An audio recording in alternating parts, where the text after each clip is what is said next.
महाराष्ट्राचं आराध्य दैवत छत्रपती शिवाजी महाराज, घटनेचे शिल्पकार भारतरत्न बाबासाहेब आंबेडकर, राष्ट्रसंत तुकडोजी महाराज, वैराग्यमूर्ती गाडगे महाराज आणि हिंदू हृदय सम्राट वंदनीय बाळासाहेब ठाकरे व इतर सर्व महामानवांना मी विनम्र अभिवादन करतो, नतमस्तक होतो।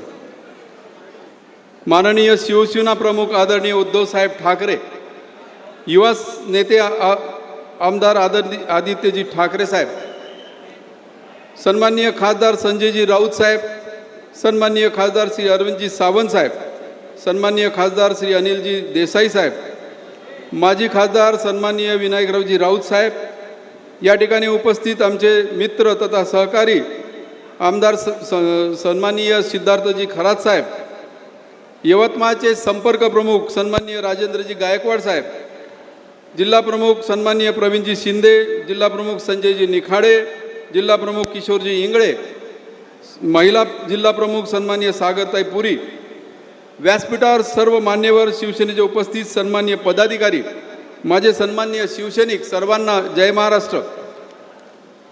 मित्रांनो, बांधवांनो, परवाच या यवतमाळ मातीचे एक वितारक चित्र पाहिलं, ज्या माणसाला आदरणीय उद्धव साहेबांनी आपण सर्वांनी रक्ताचं पाणी करून खासदार बनवलं, ज्यांना यवतमाळच्या जनतेने डोक्यावर घेतलं, त्यांनी पक्षाशी, या मातीशी आणि आपल्या रक्ताशी गद्दारी केली। पक्षाला जय महाराष्ट्र करून ते सत्तेसाठी शिंदे शिवसेनेत पळाले।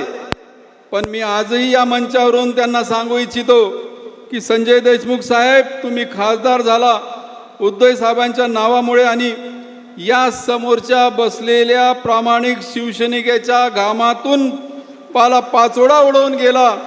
म्हणून झाड कधी संपत नाही, मूळ अजूनही घट्ट आहे आणि ती मुळं म्हणजेच माझे निष्ठावंत शिवसैनिक आहेत। उद्धव साहेब, मी आपल्याला शब्द देतो, कितीही गद्दार गेले तरी आमचे निष्ठावंत कार्यकर्ते डगमगले नाही, उलट आमचा स्वाभिमान अधिक जागा झाला आहे। आमचे संघटक, आमचे जिल्हा प्रमुख, तालुका प्रमुख आणि प्रत्येक बूथवरील शिवसैनिक आजही दुटप्पीने कामाला लागला आहे। शिवसेना हा नेत्यावर चालणारा पक्ष नाही, तो तुमच्या आमच्या सामान्य कार्यकर्त्याच्या रक्तावर आणि निष्ठेवर चालणारा पक्ष आहे। यवतमाळचा शिवसैनिक हा बाळासाहेबाचा विचाराचा पाईक आहे, तो विकला जाणारा नाही। आपण जी पुढील दिशा द्याल त्या दिशेने या यवतमाळचा बालेकिल्ला अधिक मजबूत करण्यासाठी आमचा प्रत्येक संघटक सज्ज आहे।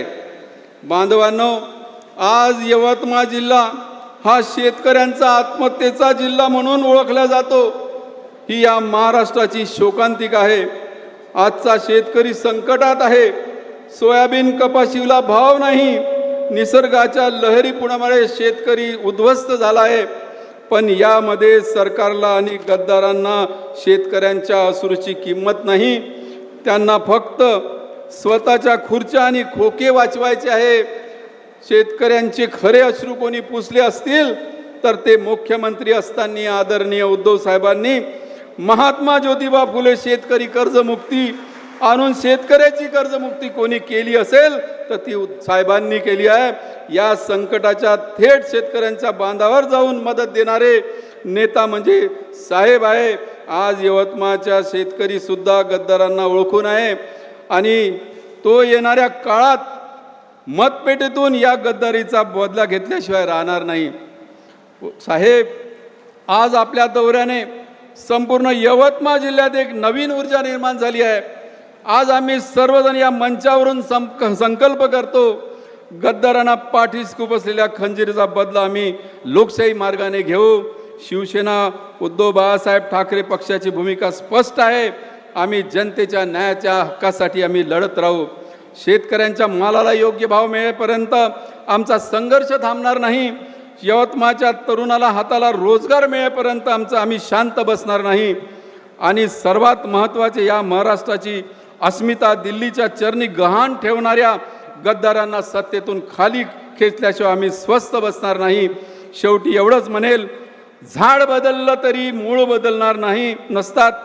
नाव बदललं तरी रक्त बदलत नसतात, गद्दार केले तरी निष्ठावंत कधी संपत नसतात। उद्धव साहेब, तुम्ही फक्त आदेश द्या, या यवतमाळ जिल्हा तुमच्या पाठीशी भक्कमपणे उभा आहे आणि राहील एवढीच ग्वाही देतो। जय हिंद, जय महाराष्ट्र। यानंतर शिवसेनेचे नेते खासदार अरविंदजी सावंत साहेब यांना मी विनंती करतो की त्यांनी संबोधित करावं। महाराष्ट्राचं आराध्य दैवत छत्रपती शिवाजी महाराज, या देशाचे संविधान करते भारतरत्न डॉक्टर बाबासाहेब आंबेडकर, आणि ज्यांनी समाज सुधारणेचा वसा घेतला, ध्यास घेतला आणि तो संस्कार आमच्यावर आणि वंदनीय शिवसेना प्रमुखांवर केला, ते समाज सुधारक प्रबोधनकार ठाकरेजी, आणि ज्यांनी तुम्हा आम्हाला घडवलं, शेंदूर फासला, कुणाला नगरसेवक केलं, कुणाला आमदार केलं, कुणाला खासदार केलं, कुणाला मंत्री केलं, कुणाला मुख्यमंत्री केलं, ते वंदनीय हिंदू हृदय सम्राट शिवसेना प्रमुख श्रीमान बाळासाहेब ठाकरे आणि तुमच्या आमच्या लाडक्या मा सौमीनाताई ठाकरे यांना आदरांजली वाहतो। आजची सभा एका वैशिष्ट्यपूर्ण दिवसावर आहे साहेब। आज शनिवार 27 जून हाच दिवस शिवराज्याभिषेक दिन आहे। या शिवराज्याभिषेक दिनाच्या दिवशी तुम्ही यवतमाळमध्ये आलात। आम्ही यवतमाळच्या शिवसेनेच्या वतीनं आपलं हार्दिक स्वागत करतो। साहेबांच्या सोबत उद्याचा आमचा सूर्य, उद्याच्या महाराष्ट्राची आशा, आकांक्षा, स्वप्न साकार करण्यासाठी सन्माननीय युवासेना प्रमुख आदित्यजी ठाकरे या ठिकाणी आले। त्यांचं जोरदार टाळ्यांच्या गजरात आपण स्वागत करूया। कधी कधी नावात काय आहे असं म्हटलं जातं, आता ते सांगत होते देरकर, पण मला आश्चर्य वाटत राहतं, इथे एक संजय आहेत, तिथे एक संजय आहे। तुम्हाला कुठले संजय अभिप्रेत आहेत? संजय राऊत साहेब या ठिकाणी आलेले आहेत, ज्यांनी स्वतः सगळं जेल भोगली, परवा नाही केली, किती दबाव आला, पण ढाण्या वाघ वाकला नाही बरं। ते माननीय संजय राऊत साहेब आज यवतमाळमध्ये आहेत, त्यांचे हार्दिक स्वागत करतो। शिवसेनेचा कायदेशीर किल्ला लढवणारे माझे सहकारी मित्र शिवसेनेचे सचिव खासदार श्री अनिल देसाई साहेब, शिवसेनेचे सचिव माजी खासदार शिवसेना नेते माननीय विनायक राऊतजी, माननीय सूरज चव्हाण सचिव, साईनाथ दुर्गे सचिव, सुधीर सूर्यवंशी उपनेते, माझ्या जिल्ह्याचा संपर्क प्रमुख राजेंद्र गायकवाड, जिल्हा प्रमुख प्रवीण शिंदे, किशोर इंगळे आणि निखाडे संजय, ते पण संजय आहेत बरं का, निखाडे आमदार संजय खरात, आमचे आमदार खरात, व्यासपीठावर महिला आघाडीच्या रंजनाताई नेवाळकर, सागरपुरी, वाघमारे, आमच्या कल्पनाताई, व्यासपीठावरील सर्व मान्यवर मंडळी, उपस्थित निष्ठावंत शिवसैनिकांनो, बांधवांनो, भगिनींनो, मातांनो, आपण सगळेजण काय जमलो आहोत? आता निवडणुका तर नाहीत, पण काल परवा आपण ज्याला निवडून दिलं त्या खासदारानं शेण खाल्लं, त्या शेण खाल्लेल्या खासदाराला गाडायसाठी आज आपण इकडे जमलेलो आहोत, लक्षात घ्या। मला कधी कधी आश्चर्य वाटतं, लोकसभेच्या निवडणुकीच्या पूर्वी त्यांचं नाव जेव्हा आलं तेव्हा आदरणीय उद्धवजी साहेब विचारायचे, अरविंद काय करायचं आपण? म्हटलं साहेब निवडून येतील। पूर्वी होते आमच्याचकडे काही ना माणसं जन्माला त्याची सरडेच्या अवलादीने येतात, रोज रंग बदलतात, पण त्यांना माहिती नाही तुम्ही रोज रंग बदलता, बदलत राहा, हा भगवा मात्र तेजाने तसाच फडकत राहील, एवढं लक्षात ठेवा सगळ्यांनी।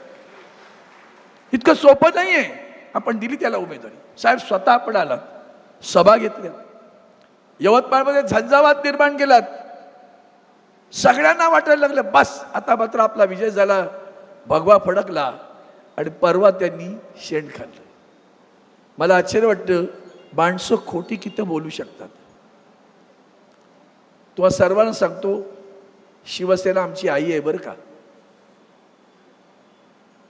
त्या आईशी प्रतारणा केलेली आम्हाला मान्य नसते। तुम्हाला शिवसेना आई वाटते की नाही? शिवसेना आपली आई आहे ना? शिवसेना आपली आई आहे ना? मग त्या आईची प्रतारणा करणारा संजय देशमुख साहेबांना शेवटच्या क्षणापर्यंत सांगत राहिला, साहेब कोण जात नाही हो, काय घाबरू नका, कोणी जाणार नाही आहे.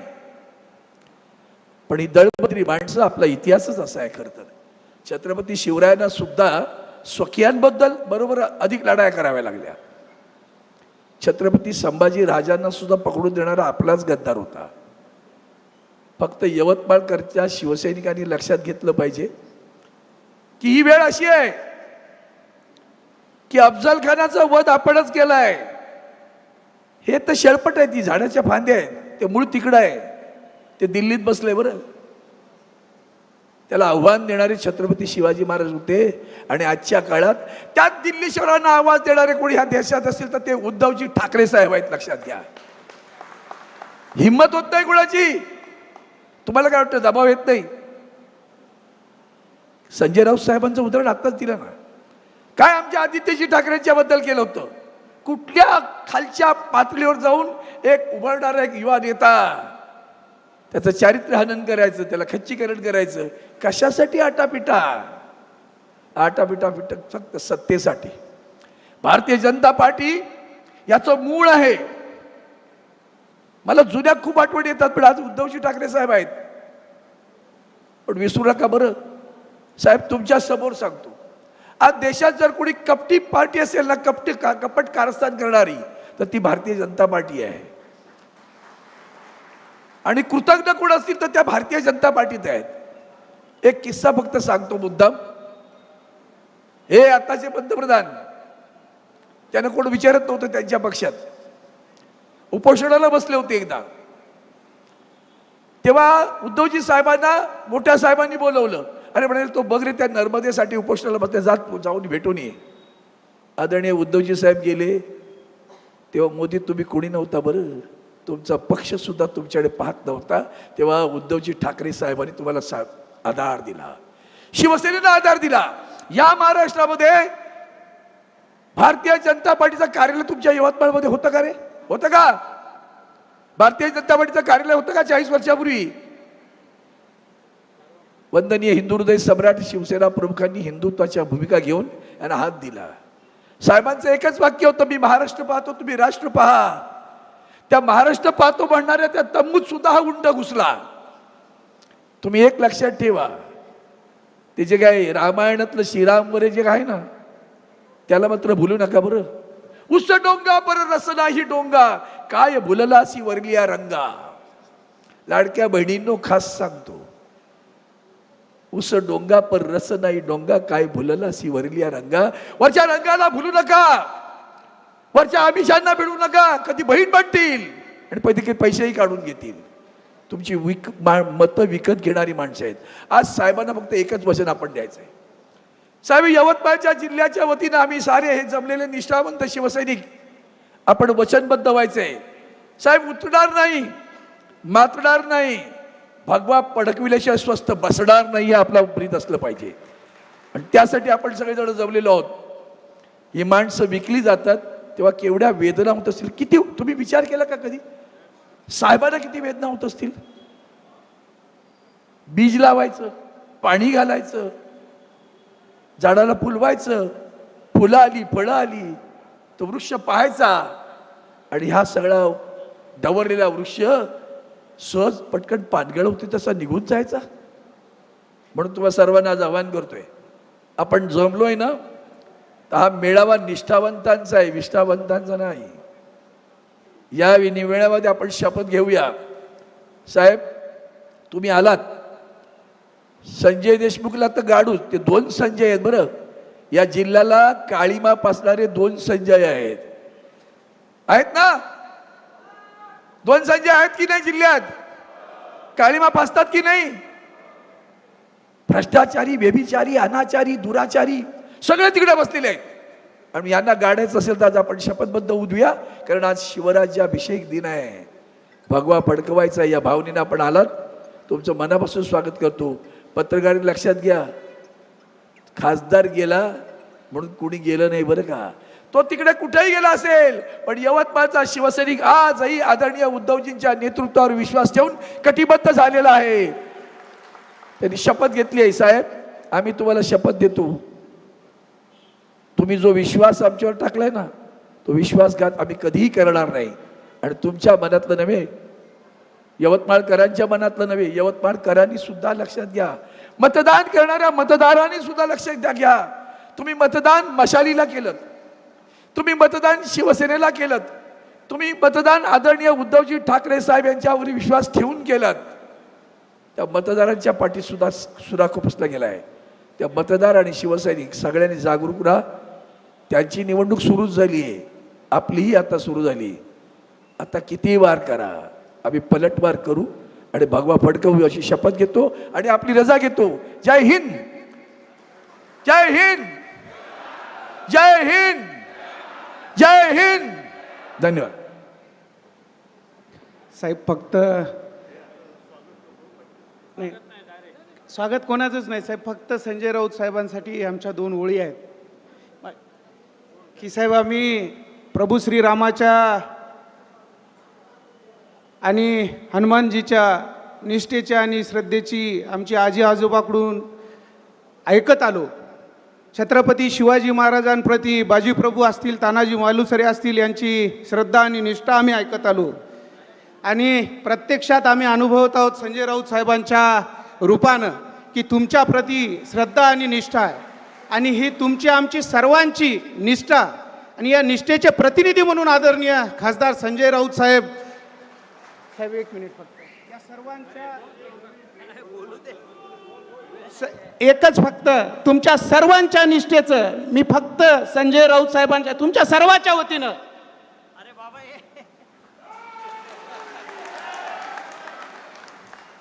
यानंतर खासदार संजय राऊत साहेब.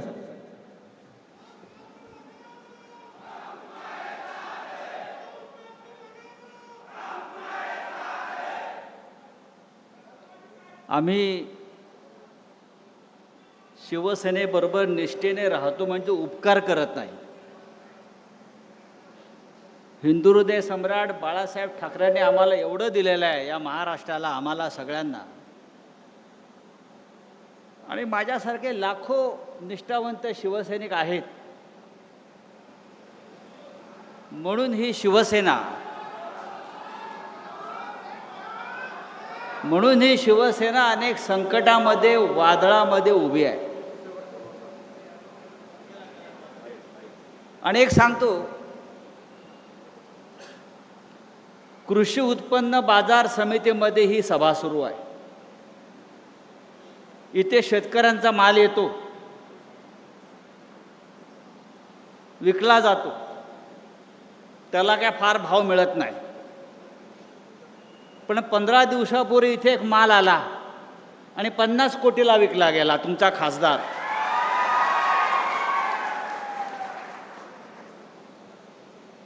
आता खासदार गेले म्हणजे गेले. आता आपल्यासाठी ते गेले. आता त्या दुखवट्याला आपण आलेलो आहोत. आता 10व 12व टाकू करू आणि पुढल्या कामाला मोकळे हो. फार दुःख करत बसायचं नाही. गाडा पाडा आणि शेवटी भगवा झेंडा फडकवा.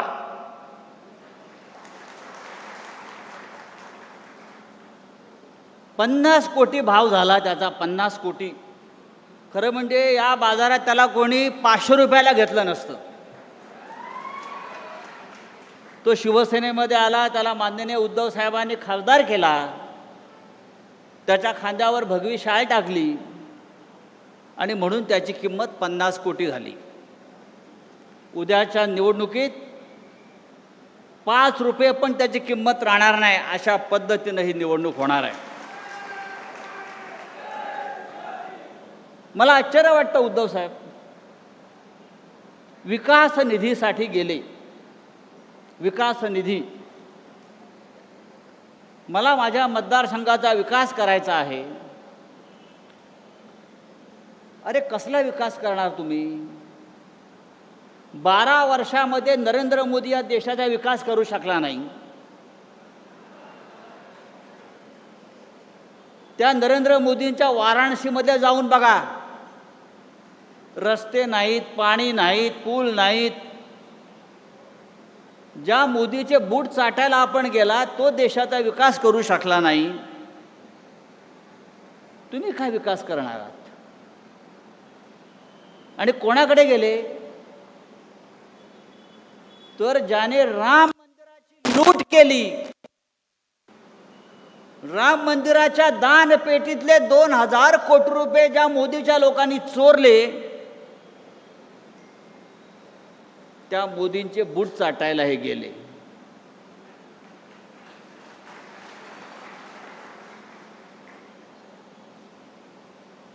तर देशमुखला जाऊन सांगा, ही शिवसेना आहे आणि शिवसेना कधी संपत नसते. ठाकरे कधी संपत नसतात. ते पुन्हा पुन्हा राखेतून उभे राहतात आणि या महाराष्ट्रावरती आपली पकड मजबूत ठेवतात. अरे तुम्ही मशालीच्या चिन्हावर निवडून आलात म्हणजे ही मतं लोकांनी माननीय उद्धव ठाकरे साहेबांना दिली. तुम्हाला गद्दारी करायची आहे तर राजीनामा द्या, पुन्हा निवडणुकीला उभे राहा आणि मग तुम्हाला कळेल या यवतमाळ वाशिमची जनता गद्दारांबरोबर आहे की निष्ठावंतांबरोबर आहे. पण एकनिष्ठ राहण्यासाठी आई नेक आणि बाप एक असावा लागतो. आम्ही सगळे एकनिष्ठ आहोत आणि हा एकनिष्ठांचा सागर महासागर लाटा या गद्दारांना तडाखे देऊन तुडवल्याशिवाय राहणार नाहीत. उद्धव साहेबांचं काल नागपूरला आगमन झालं. प्रचंड गर्दी, प्रचंड. मग जिथे नजर जाईल तिथे माणसं त्यांच्या स्वागताला उभी. एकनाथ शिंदेंनी ते जर बघितलं असतं त्या गद्दारांना मिंदेनं, तर त्याला कळलं असतं शिवसेना जागेवरच आहे, शिवसेना जागेवरच राहील आणि तुमच्या छाताडावर पाय दळून पुन्हा एकदा विधानसभा आणि हिंदुस्थानच्या लोकसभेकडे जाईल. ही आजची सभा, आजचा मेळावा निष्ठावंतांचा आम्हाला तेच सांगतोय. यवतमाळ हा कायम हिंदुहृदय सम्राट बाळासाहेब ठाकरे यांच्यावर प्रेम करणारा जिल्हा आहे. सातत्यानं लोक आले आणि गेले, पण शिवसेनेचा भगवा झेंडा या यवतमाळवरती कायम राहिला. तो यापुढेही कायम राहील. आपण सगळे माननीय बाळासाहेब ठाकरेंचे शिवसैनिक यापुढे माननीय उद्धवजी ठाकरे साहेब आणि आदित्य ठाकरे साहेब यांच्या मागे ठामपणे उभे राहू आणि या यवतमाळच्या मातीमध्ये पुन्हा गद्दारीची कीड लागणार नाही अशा प्रकारची लोक निवडून देऊ. जय हिंद, जय महाराष्ट्र. पकड तिकडून बाहेर. अरे हा हे घे, हा हे घे. यानंतर शिवसेनेचे पक्षप्रमुख, महाराष्ट्र राज्याचे माजी मुख्यमंत्री, तुमच्या आमचे सर्वांचे कुटुंब प्रमुख आदरणीय उद्धवजी ठाकरे साहेबांना मी विनंती करतो की त्यांनी मार्गदर्शन करावं. जय भवानी. आदरणीय उद्धवजी ठाकरे साहेब, तुम आगे बढ़ो. अरे कौन आला रे, कौन आला, कौन आला रे, कौन आला.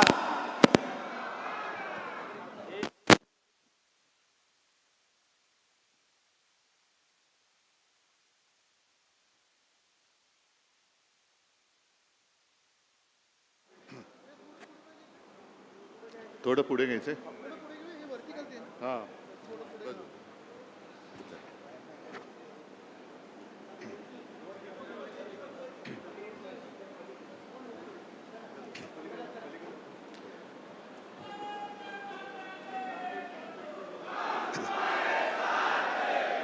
जमलेल्या माझ्या तमाम हिंदू बांधवांनो, भगिनींनो आणि मातांनो,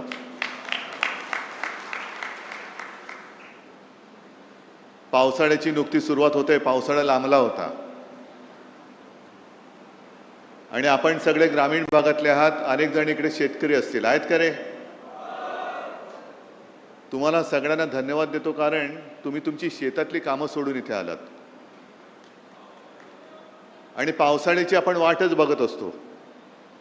कारण एकदा का पाऊस पडला की नवीन कोंब फुटतात. तसा हा माझा पावसाळा आहे.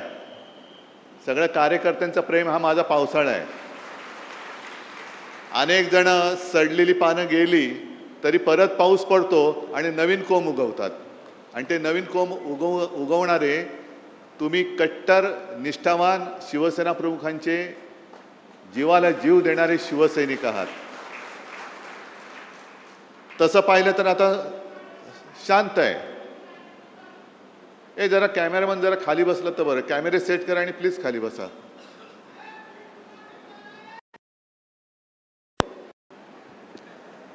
पहिला गद्दाराचा समाचार गेला,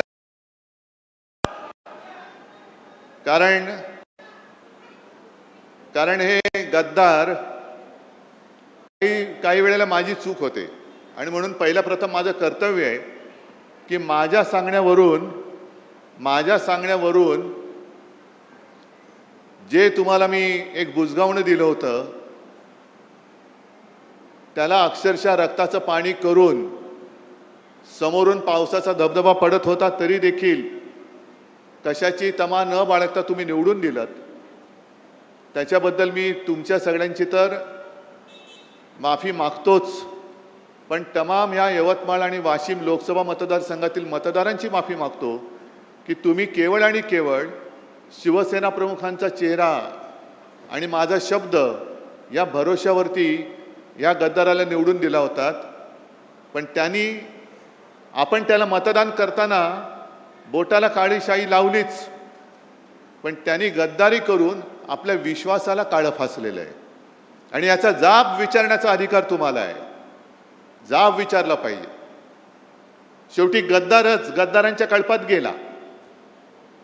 आता गद्दारांचा कळप म्हणजे काय की एक 3-4 वर्षापूर्वी गद्दार शिरोमणी जो बसला तिकडे मिंदे,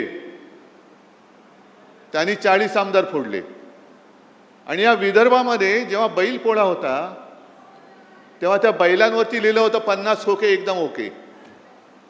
आता मला सांगा, तेव्हा आमदाराचा भाव 50 असेल, 50 खोके, तर खासदाराचा किती असेल? म्हणजे हा एक धंदा झालाय. निवडून यायचं. असा शेतकरी, आता तू बोललास ना रे दादा, पीक विमा मिळालेला नाहीये, हमी भाव मिळत नाहीये, पण निवडून यायचं, आपला हमी भाव वाढवायचा आणि विकून टाकायचं सगळं काही. मी मुद्दामून एक क्लिप इकडे ऐकवणार आहे तुम्हाला की शेवटी फसगत कशी होते. 1 मिनिट थांबा. हे गद्दार खासदार त्यावेळेला काय बोलले होते, पुढे गेले, थांबा. आणि त्या जेव्हा हिंदू हृदय सम्राट वंदनीय बाळासाहेब ठाकरेंचं एक वाक्य मला आजही आठवते की मी वयाच्या 15व्या वर्षी शिवसैनिक झालो आणि त्यावेळेस त्यांनी मला ते कानावर आहे की जेव्हा कोणी संकटात असेल तेव्हा जात पात धर्म न पाहता त्याच्यासाठी आपण धावून गेलो पाहिजे. आज शिवसेना संकटात होती. माझी आई 83 वर्षाची होती. तिनं सुद्धा सांगितलं की शिवसेनेसाठी आपल्याला जायचं. थोडेसे गदगद झालेले आहात आईची आठवण काढून. तर आता आईची आठवण आलेली आहे. मला सांगितलं होतं शिवसेनेला सहकार्य करत, म्हणून आज मोठ्या प्रमाणावर त्या ठिकाणी सहकार्य. आईचं स्वप्न तुम्ही पूर्ण करताय आणि म्हणून तुम्ही ठाकरेंबरोबर उभे राहिले. हो, बिलकुल. ठाकरे साहेब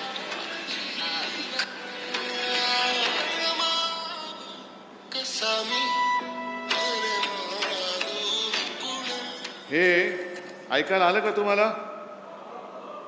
आईला काय वाटेल? आईची शपथ घेऊन जर हे गद्दारी करणार असेल तर खरोखर आईला काय वाटत असेल? आणि चूक आपल्या सगळ्यांची झाली, विशेषतः माझी झाली. आईची शपथ घेतल्यानंतर ह्यांनी पूर्वी एकदा आपल्याशी गद्दारी केली होतीच. तरी परत आले.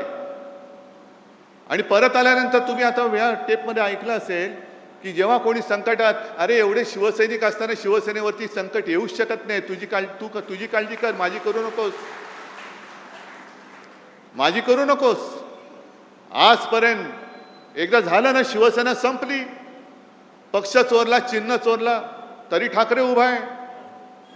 मग आमदार फोडल्यानंतर शिवसेना संपली होती, तर तुमच्या विरोधात नाकावर टिचून या सर्व तमाम जनतेने 9 खासदार आपल्या हक्काची मशालीवरती निवडून आणले होते. ती फोडण्याची वेळ का आली?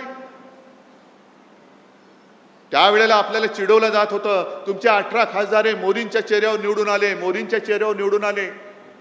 अरे मोदींच्या समोर देशात लाट असताना माझ्या या शिवरायाच्या महाराष्ट्राने मोदींच्या भाजपला आडवा करून त्यांच्या छाताडावरती हक्काचे शिवसेनेचे आणि महाविकास आघाडीचे 31 खासदार बसवले होते. कुठे गेली ती मोदींची लाट? आणि विकास निधी जे काय बोंबलत आहेत, एकूण 2 वर्षामध्ये लोकसभेमध्ये हे किती वेळा हजर होते? काय आंदोलन म्हणून काय केली त्यांनी? जे आंदोलन आपण केली, शेतकऱ्याला कर्जमुक्त, मी काय उपकार नाही केले, पण एक अनपेक्षितपणाने मुख्यमंत्री पदाची जबाबदारी मला स्वीकारावी लागली. कोणीही मागितली नव्हती, पण मी माझं कर्तव्य मानलं की आपला हा अन्नदाता आहे. सगळेजण म्हणतात मी शेतकऱ्याचा मुलगा आहे, मी शेतकऱ्याचा मुलगा आहे. अरे मग मुलगा असशील तर शेतकऱ्याच्या मुलाच्या निष्ठेला जाग ना तू, का शेतकऱ्याची गद्दारी करतोयस?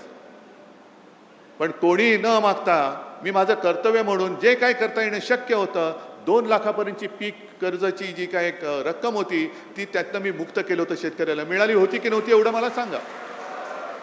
काय त्रास झाला होता? नाव काय, अमुक काय, तमुक काय, हे काय, जन्म कधी झाला, जन्म झाला की नाही झाला? अरे समोर उभा आहे तरी विचारतो जन्म झाला की नाही झाला? यांची फसवणूक करण्याची जी काय वृत्ती आहे ही सगळी गद्दार वृत्ती आहे. म्हणजे आता मी मध्यंतरी वाचलं, तुम्ही पण वाचलं असाल, आता आपल्याकडे ते SIR सुरू होत आहे. रेशन कार्ड, आधार कार्ड, पॅन कार्ड, आता पासपोर्ट, हे तुमचं भारतीय नागरिकत्वाचा दाखला धरला जाणार नाही. मग काय करणार? भाजपचं सदस्यत्व एवढंच तुम्ही धरणार? आम्ही नाही आहोत भाजपचं सदस्य, कारण हा भारतीय जनता पक्ष नाहीच आहे. असाच जर का वागला तर हा पाकिस्तान जनता पक्ष होतोय की काय, अशी आम्हाला तर चिंता वाटायला लागलेली आहे. कारण यांनी गद्दारी जी केलेली आहे, गद्दारी तुमच्या आमच्याशी केलीच, गद्दारी स्वतःच्या आईबरोबर केले, गद्दारी शिवसेनेबरोबर केले, गद्दारी तुमच्याबरोबर केले. आणि एवढंच नव्हे तर जो उल्लेख आता संजय राऊत यांनी केला, राम मंदिराच्या दानपेटीतले पैसे चोरले जात आहेत, चांदीच्या विटा चोरल्या गेल्या आहेत. शिवसेनेने देणगी दिली होती, तिचं काय झालं माहिती नाही. चांदीच्या विटा दिल्या होत्या, त्याचं काय झालं माहिती नाही. शिलापूजन, स्वतः शिवसेना प्रमुख गावोगावी फिरले होते, यवतमाळमध्ये सुद्धा आले होते. तिकडे सगळीकडे पूर्ण महाराष्ट्र शिवसेना प्रमुखांनी पिंजून काढला होता. राम मंदिर वही बनाएंगे, काय एक वातावरण झालं होतं. आणि तमाम हिंदूंना यांनी सगळ्यांनी साथ घातली होती. हिंदूंच्या भावनेशी गद्दारी करणारे हे भारतीय जनता पक्ष आहे.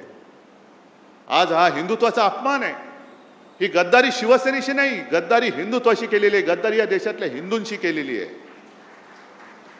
जाब फक्त या गद्दाराला विचारून नाही चालणार, जाब भारतीय जनता पक्षाला विचारावं लागेल. आपल्याकडे काय होते की जेवढ्याच तेवढं करून आपण विसरून जातो. ज्याप्रमाणे विधानसभेत आपलं सरकार यांनी पाडलं, गद्दारी करून पाडलं. 2.5 वर्ष तुम्ही राग तुमचा धुमसट ठेवला होता आणि तो राग त्यांना लोकसभेमध्ये दाखवून दिला. यांना काय वाटतंय की आता काही नसताना काही केलं तरी चालतंय. लोकांची स्मरणशक्ती किती आहे? किती आंदोलन करतील? 1 आठवडा करतील, 1 महिना करतील, 2 महिने, 3 महिने, 6 महिने, 3 वर्षांनी जेव्हा निवडणूक येईल तेव्हा आम्ही बघू. नाही, हा राग विश्वासघाताचा जो राग आहे तो धुमस्ता ठेवला पाहिजे. तुम्हाला जी मतं दिलेली आहेत ती जनता, ही जिवंत माणसं आहेत. त्यांच्या न्याय हक्कासाठी म्हणून तुम्हाला मतदार तिकडे त्यांनी खासदार बनवून पाठवलं होतं. आणि विकास निधी कोणाला लागतोय? विकास निधी फक्त काय भाजपच्या बापाच्या मालकीचा आहे का? भाजपच्या विरुद्ध जे खासदार निवडून आले तिकडे भाजपचे मतदार नाही आहेत? आणि भाजपच्या विरोधात ज्यांनी मतदान केली ती जनता माझ्या समोर आहे, पूर्ण राज्यभर पसरले, देशभर पसरलेली आहे. ही जनता तर काय पाकिस्तानमधून आलेली नाही ना. आणि मग विकास निधीसाठी जर का काम अडलं असतं तर जो उल्लेख आपल्या आमदार साहेबांनी केला, देरकर साहेबांनी केला, तुकडोजी महाराज, गाडगे महाराज यांना का विकास निधी लागला नाही? गाडगे महाराजांनी सुद्धा इकडे या विदर्भात खूप काम केलं. दशसूत्र त्यांची प्रसिद्ध आहे. जो भुकेला असेल त्याला अन्न देणं, जो तहानलेला असेल त्याला पाणी देणं, ज्याच्याकडे घर नाही त्याला घर देणं, ज्याच्याकडे वस्त्र नाही त्याला वस्त्र देणं आहे. आणि त्यांनी उभं केलं, एक समाजकार्य उभं केलं, स्वच्छता मोहीम राबवली. कुठे विकास निधी वाचून त्यांचं काम अडलं होतं? कोणतेही सत्तापद त्यांनी भोगलं नव्हतं. ना कधी आमदार झाले होते, ना कधी खासदार झाले होते. पण लोकांना शिक्षण दिलं म्हणून इतक्या वर्षानंतर सुद्धा लोक मुख्यमंत्री किंवा या गद्दाराला मानण्याच्या ऐवजी गाडगे महाराजांना नमस्कार करतात, तुकडोजी महाराजांना नमस्कार करतात. तुकडोजी महाराजांना सुद्धा राष्ट्रसंत म्हणतो. का म्हणतो आपण? आज आपण सगळे हिंदू म्हणून जय श्रीराम म्हणतोच, जय शिवराय सुद्धा बोलतो, हर हर महादेव सुद्धा म्हणतो. तसंच तुकडोजी महाराजांची जी काही भजनं होती त्या भजनातनं त्यांनी एक राष्ट्रभक्तीचं बीज रोवलं, ते या विदर्भामध्ये रोवलं आहे. त्यांच्याकडे पैसा अमाप आहे, साधन सामुग्री अमाप आहे. आमच्याकडे काय आहे? आमच्याकडे जिवंत माणसं आहेत. आणि तुकडोजी महाराज जे बोलले होते, तुकडोजी महाराज जे बोलले होते, जे शब्द, कदाचित शब्द मला आता पूर्ण शब्दाच्या आठवणार नाही. पत्थर सारे बॉम्ब बनेंगे, भक्त बनेगी सेना, झाडू झडेले शस्त्र बनेंगे, नाव लगेगी किनारे. काय नाही तर आहेत ना, दगड आहेत ते बॉम्ब बनतील. सगळी माझी भक्तांची सेना आहे, ते सैन्य होईल. हातामध्ये जे काही आहे ते शस्त्र होईल. आणि त्यातनं आपल्याला स्वातंत्र्य मिळालेलं आहे. स्वातंत्र्य हे निवडणूक जिंकून मिळालेलं स्वातंत्र्य नाही आहे, तर इंग्रजांशी लढून मिळवलेलं स्वातंत्र्य आहे. मग तेव्हा लोकमान्य टिळक बोलले असते, काय करणार, विकास निधी मिळत नाही.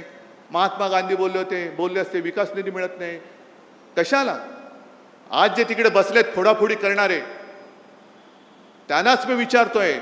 अटलजी तर गेले, अडवाणी साहेब आज त्यांना तुम्ही अडगळीत टाकले. काँग्रेसशी लढत असताना यांना कधी विकास निधी चणचण भासली नाही ती? अटलजी आणि अडवाणीजी कधी जर त्यांनी असं म्हटलं होतं, आम्ही आता काँग्रेसमध्ये जातो कारण आम्हाला विकास निधीच मिळत नाही, तर मोदींचा राजकीय जन्म झाला असता का? अमित शहाचा राजकीय जन्म झाला असता का? आणि यांना फोडाफोडी का करायचे? तर तोच की तुमचे प्रश्न, तुमच्या प्रश्नापासून तुमचं दुर्लक्ष झालं पाहिजे.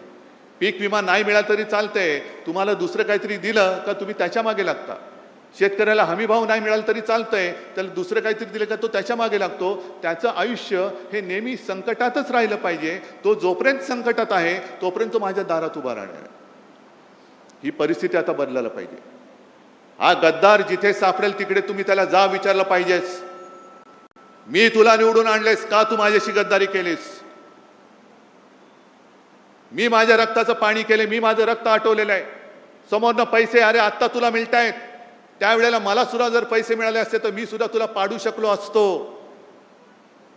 पण मी भगव्याला आणि शिवरायाच्या निष्ठेला जागलो म्हणून, आणि म्हणून तू खासदार झालाय. तुला काडीची किंमत नव्हती, तू बोल तू गद्दारी का केलीस?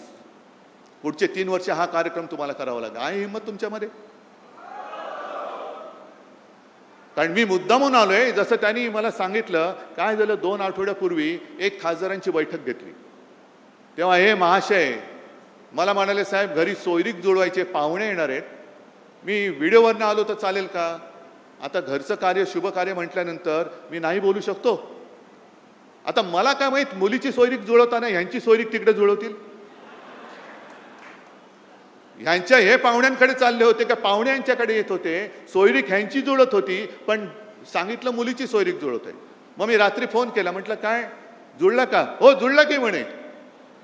जुळलं, 2 दिवसांनी कळलं, गेले सासरी.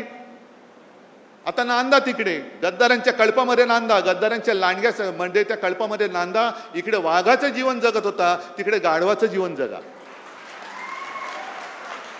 जे ओझं तुमच्या पाठीवर टाकलं जाईल ते वाहत राहा. अरे प्रेम देणारी संघटना फक्त शिवसेना आहे. दुसरा या जगात दुसरा पक्ष नाही की जो फक्त आणि फक्त प्रेमाच्या भावनेवरती जिवंत राहतोय. आणि म्हणून मी आज तुमच्याकडे आलेलो आहे. जसं त्यांनी सांगितलं ना की मी माझ्या कार्यकर्त्यांशी बोलेन, तसं मी तुमच्याशी बोलतोय. मी करतोय ते बरोबर करतोय की चूक करतोय? मी लढायला उभा आहे, मी नाही हटणार. कारण जिथे जिथे अन्याय दिसेल तिकडे मी लाथ मारणार म्हणजे मारणार. सोबत राहणारच की नाही? जे खरं हिंदुत्व आहे, हे खरं हिंदुत्व हे माणुसकी शिकवणार आहे. मंदिर लुटणारं हिंदुत्व आमचं हिंदुत्व आम्ही ते तुमचं हिंदुत्व मानू शकत नाही. आणि राम मंदिराचा सुद्धा प्रश्न हा पूर्ण देशामध्ये खरा म्हणजे हिंदूंना जागृती आली पाहिजे. आज संजय राऊत यांनी एक चांगला अग्रलेख लिहिला आहे सामनामध्ये. सामना तुमच्याकडे येत नसेल तर सामना.com वरती जाऊन मुद्दामून वाचा. हे मरे मरे जे सगळ्यांनी मोर्चे काढले ना, सकल हिंदू समाज, हिंदू जनजागृती, आता का झोपलात? आता का झोपलात? आम्हाला आता भाजपा मुक्त राम पाहिजे आणि त्याच्यासाठी शिवसेना लवकर आंदोलनाला सुरुवात करणार आहे. भाजप मुक्त राम, जो एक विळखा या भोंदूंच्या गरड्यामध्ये राम आमचा प्रभू श्रीराम सापडलेला आहे, त्या श्रीरामाला त्या हिंदूंकडनं सोडवण्यासाठी शिवसेना पुढाकार घेईल आणि शिवसेना पहिली ठिणगी महाराष्ट्रामध्ये टाकेल. आणि तेव्हा मला गद्दारांना विचारायचे, जे बाळासाहेबांचे विचार, हे बाळासाहेबांचे विचार आहेत, आहे तुमच्यामध्ये हिंमत? त्या गद्दाराला विचारा, हिंमत आहे? जाऊन विचारू शकता तुम्ही मोदींना? पीक विमा का मिळाला नाही लोकसभेमध्ये तोंड उघडू शकता? आहे हिंमत? शेतकऱ्याला हमी भाव मिळत नाही, शेतकऱ्याच्या आत्महत्या चाललेल्या आहेत, नीटचे पेपर फुटत आहेत, महिलांवरती अत्याचार वाढत आहेत, राम मंदिर लुटलं जात आहे, मध्य प्रदेशमध्ये तिथले मुख्यमंत्र्यांच्या नावाने लूट चालू आहे. हे सगळे प्रश्न विचारण्याचं धाडस या गद्दारांच्या रक्तात आहे का, शिल्लक राहिलंय का, की तुमचं रक्त हे गद्दारीने नासून टाकलेलं आहे? हा जो स्वाभिमान आहे, ही जी हिंमत आहे, ही जी धमक आहे, म्हणून शिवसेना पाहिजे. हे शिवसेना का संपवायला निघालेत? मला कोणी प्रश्न नाही विचारायचा. प्रश्न विचारण्याचं धाडस फक्त शिवसैनिक करू शकतो, म्हणून शिवसेना संपवा. नाही संपू शकत. जोपर्यंत प्रश्न संपत नाहीत, जोपर्यंत हा हृदयामध्ये आग लागलेला शिवसैनिक संपू शकत नाही, तोपर्यंत ठाकरे आणि शिवसेना कोणी संपू शकणार नाही. आणि या पुढचा काळ जो आहे, हा काळ यांनी बरोबर असा निवडलेला आहे की निवडणुका नसतानाही फोडाफोडी करून टाका. आणि फोडाफोडी आपल्याला किती लोकांना आठवत असेल की लोकसभेच्या वेळेला जेव्हा मी आलो होतो तेव्हा त्यांची घोषणा काय होती? अबकी बार 400 पार. आणि मी घोषणा दिली होती अबकी बार तडीपार. आता तेच त्यांचं काम सुरू आहे. कारण यांना काय करायचंय? डॉक्टर बाबासाहेब आंबेडकरांनी लिहिलेल्या घटनेमध्ये बदल करायचा आहे. 2/3 बहुमत 400 पार निवडणुकीत नाही झालं तर फोडाफोडी करून कर. आणि एकदा का संख्या झाली का मग घटना बदल, घटनेत पाहिजे तसे बदल करून टाक. समोर आहे कोण विचारायला? कारण सगळेच फोडलेले आहेत, सगळेच त्यांनी पक्षात घेतलेले आहेत. ही सगळी गुलामगिरीची राजवट आणि हुकुमशाहीची राजवट ही रोखण्यासाठी बाकी देश उठेल तेव्हा उठेल, पेटेल तेव्हा पेटेल, पण निदान साधू संतांची परंपरा लाभलेला, उगाच आपण बोलत नाही शाहू फुले आंबेडकर, छत्रपती शिवाजी महाराज, तो परंपरेला लाभलेला महाराष्ट्र हा जागा राहणार आहे की नाही आणि त्यांच्या समोर उभा राहून त्यांना प्रश्न विचारणार आहे की नाही, हा प्रश्न मी तुम्हाला विचारतोय. हे काम एवढं सोपं नाहीये. नुसतं गद्दार झाला म्हणून त्याला 4 शिव्या दिल्या नाही. त्यांनी गद्दारी का केली तर तुमचं स्वातंत्र्य हिरावून घेण्यासाठी तो त्या गद्दारांच्या कळपात सामील झालेला आहे. तुमचं स्वातंत्र्य तुम्ही कोणाला असं हिरावून देणार आहात? मग आजपासून कामाला लागला पाहिजे. पुढचा खासदार हा पुन्हा एकदा आपल्या भगव्याचा कट्टर शिवसेना एकच. गद्दार सेना म्हणजे शिवसेना नाही. कोणी उपरा आला आणि कोणाचंही नाव कोणाला दिलं आम्ही मानायला तयार नाही, उपऱ्याला मानायला तयार नाही. शिवसेना फक्त एकच, भगवा फक्त एकच. आणि त्या भगव्याचा शिवसेनेचाच खासदार 2 वर्षांनी 3 वर्षांनी, कारण हिंमत तर होणार नाही राजीनामा देण्याची, जेव्हा केव्हा निवडणूक होईल तेव्हा परत आपला खासदार निवडून आणण्यासाठी आजपासून तयारीला लागा. आहे तयारी? जरा जोरात सांगताय? नाही, एवढा जोर आला पाहिजे की छप्पर उडाला पाहिजे, दिल्लीपर्यंत पोहोचला पाहिजे हा आवाज. बोला एकदा. चला, तुम्हाला सगळ्यांना मी खास धन्यवाद देतो आणि नम्रपणाने सांगतो की जोपर्यंत तुम्ही माझ्यासोबत आहात तोपर्यंत मी कोणाला घाबरत नाही.